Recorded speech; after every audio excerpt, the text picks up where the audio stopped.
He used to be a Swiss player, then he became kind of a European player. He's absolutely an international player now that appeals across the world. He's naturally an elegant young man, and I think that he has understood the power of appearance in a media-driven world. He's doing really well off court. He's doing charity. I think he's doing all the right things that you expect from a great champion. I think he just feels if he can make a difference in a few people's lives. He's just had so many opportunities, and he can give those to others. I think that's what he's going to try to focus on.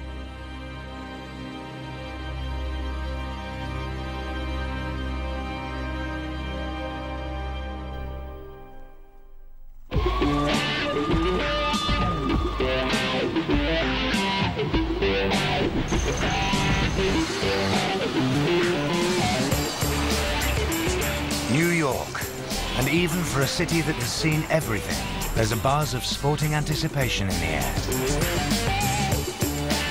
Tennis is returning to Manhattan, and Madison Square Garden, the city's legendary sporting complex, is the venue. The crowd will be a 19,000 sellout. And the reason for the anticipation is that Roger Federer is in town. Ladies and gentlemen, my pleasure to introduce to you this morning tennis immortals, Roger Federer and Pete Sampras. The world's current #1 and the all-time Grand Slam winner are facing each other in a multi-million-dollar matchup. For me, first time Madison Square Garden. It's really an honor for me to be able to play in this arena where all, so many great performers and, athletes have played. The only time the two played professionally saw Roger defeat Sampras at Wimbledon in 2001. A key moment in both players' careers and a landmark moment in tennis history.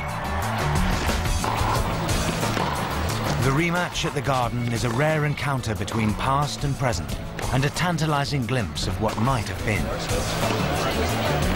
I think if he and I would have battled in our primes at final Wimbledon or the US Open, I think it might have been some of the best tennis ever. With me kind of coming in, him being a great baseliner, and our two great athletes playing out there, I think it would have been fun. It didn't happen, we just missed each other, but we had that one match, which they came up a little bit short, but even back then I knew Roger was a special talent. Now tennis's uncontested #1. When Federer began his professional career a decade ago, it was Sampras who was the sport's king. I remember always when Sampras would come into the locker room, he would always get very quiet because of the huge respect, we all had for Pete Sampras and his great achievements, and so I remember, I think once in Queens, I came into the locker room, he was sitting there, I was like, oh, this is Pete Sampras, this is too much, A sellout crowd descends on the Garden for the encounter, and Tiger Woods is one of the many spectators intrigued by the matchup. So overwhelmingly superior has Federer been in men's tennis over the last 4 years that comparisons have had to be made with the giants of other sports. And it is to Woods that Federer has most often been likened. When the two dominant forces in golf and tennis first met at the 2006 US Open, it marked the start of a firm friendship. Great moment for me to meet Tiger Woods. I mean, I admire what he has done on the golf course, and as a person, the way he's been able to change golf, basically, make it really popular and, make it a cool sport, from being a very quiet sport, let's put it that way. So to know him now as a person too, and consider him a friend, is one of those great moments. I really think I got lucky to meet him through tennis.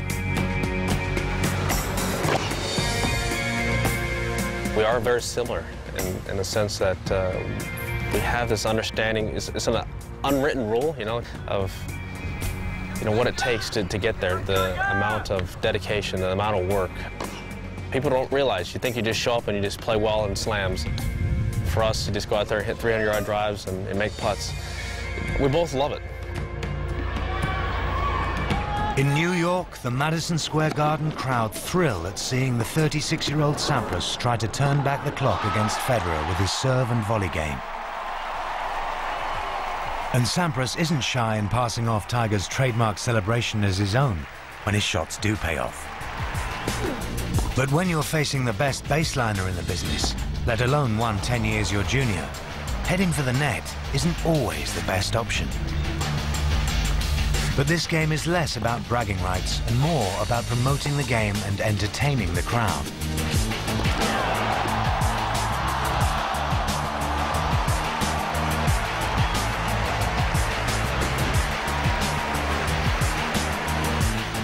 After a third set tiebreak, unsurprisingly, it's the world's current best player who comes out on top.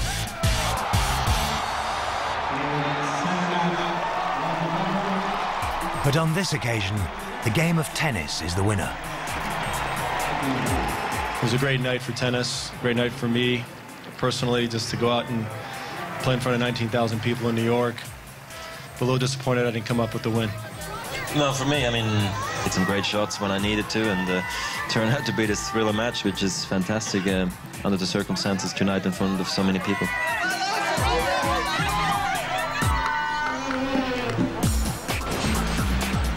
On Fifth Avenue, the boutiques and fashion stores of New York's glamorous shopping district offer a welcome distraction away from the tennis court. Here, Roger can indulge his passion for fashion. I think the fashion world is very nice, to be honest. But in the beginning, I didn't feel 100% comfortable in a suit, you know. I felt better in jeans and a t-shirt. Now I like both, you know, because I think dressing up in a suit is something very sophisticated, something very nice, and I like going shopping. The teenager who once wore only sports clothing has become a fashion icon.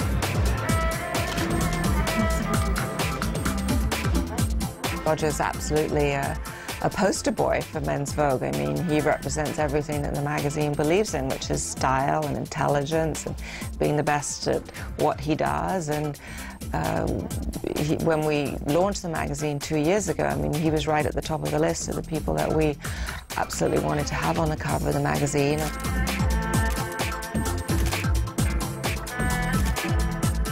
Honestly, going also to see fashion shows, you know, I saw Oscar de la Renta, Marc Jacobs, and it's just nice once in a while to get away from the whole tennis world, you know, and see and meet different people. It's something also that's become a little bit more part of my life now.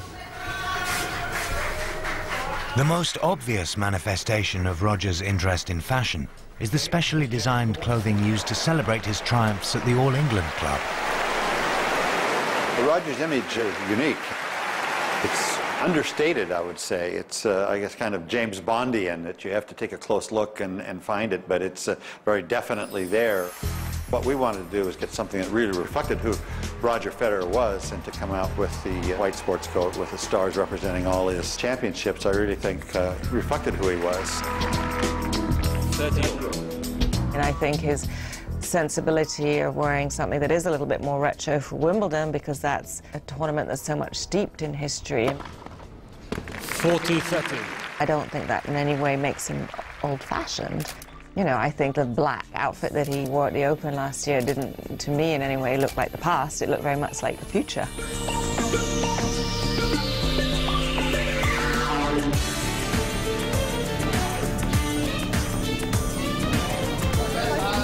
As one of the most recognizable sports people on the planet, there are few places where Roger Federer can escape the adulation of his fans. Thank you.